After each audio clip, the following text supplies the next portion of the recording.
born and done. That white suit is born and done. Yeah.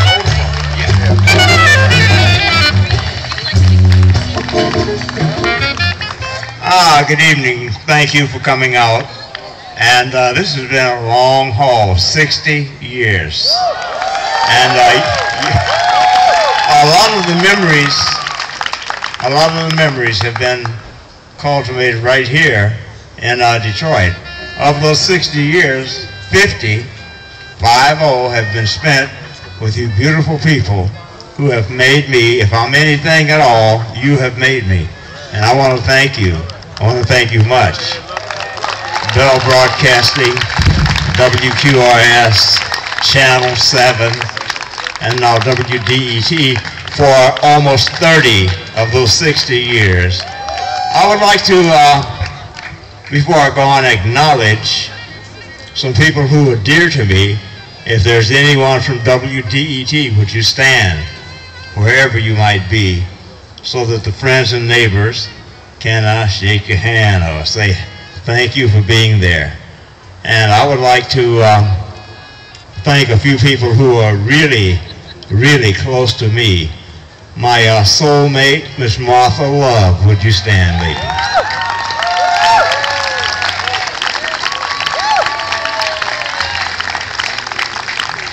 She is truly my soulmate. I could go into a lot of stuff, but I won't. Only thing that I can say is that I love her very dearly, very. My twin daughters, the oldest one by 4 minutes, Angela. Stand, Angela, stand. She's the one in charge. She is the oldest, as I said, 4 minutes. And then 4 minutes later, here comes Anjanette. And 2 minutes after that, there goes Ed Love. I almost had a heart attack when they kicked him out. And I have my granddaughters, Miss Jasmine Nicole Love, who is going to Michigan State by way of Oakland University. She just came out of Southfield High School with honors. Jasmine, she and I were, when she was born, we were in the hospital at the same time. I was in there with pneumonia, and she was being introduced to this wonderful world.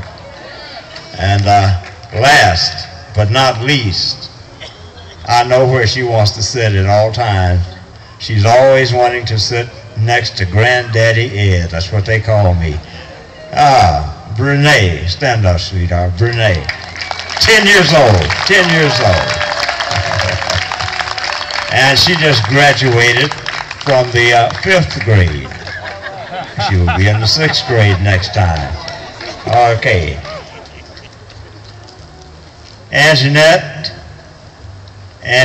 Love, and she went from love to loving. Can you imagine that? She went from love, am I right, Sean?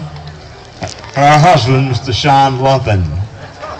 I cannot imagine that. But she goes from love to loving.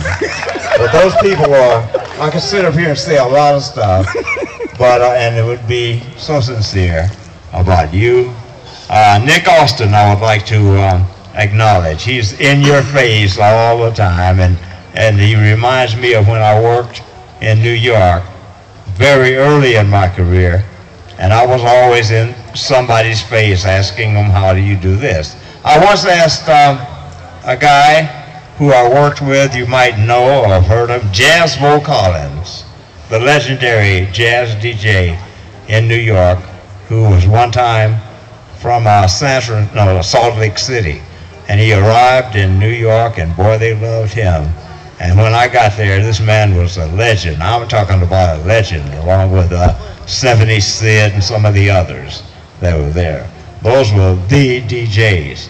Well, I used to fill in for Jazzbo Collins. And one time I asked him, I said, Jazz, he said, what?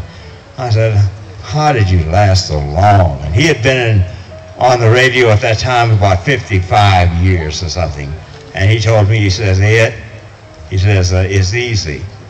He says, if you want to be in broadcasting for 55 years, Just keep on waking up every day, putting your feet on the floor and going to work. He says, now, if there comes a day that you don't get up, that you don't wake up, and you don't put those feet on the floor, he says that's the key to old age and to being a long-time broadcaster.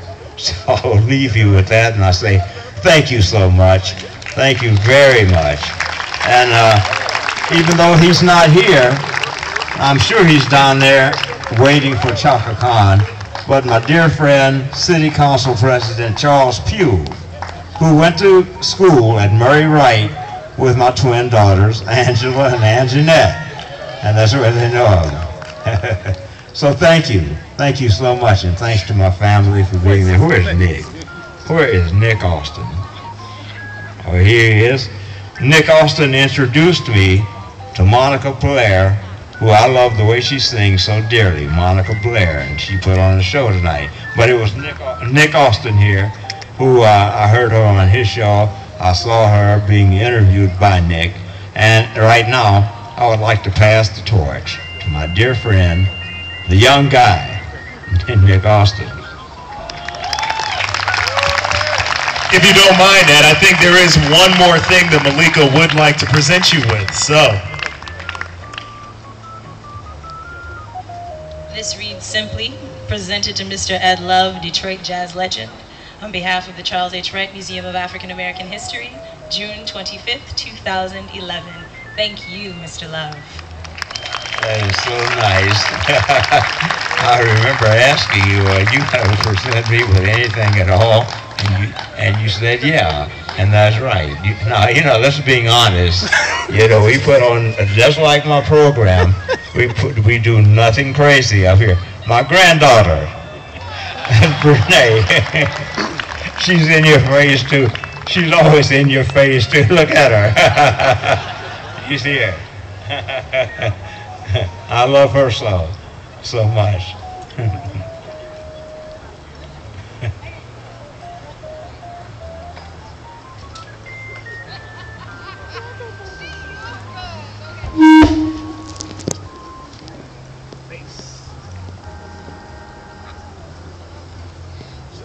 Okay, one more thing.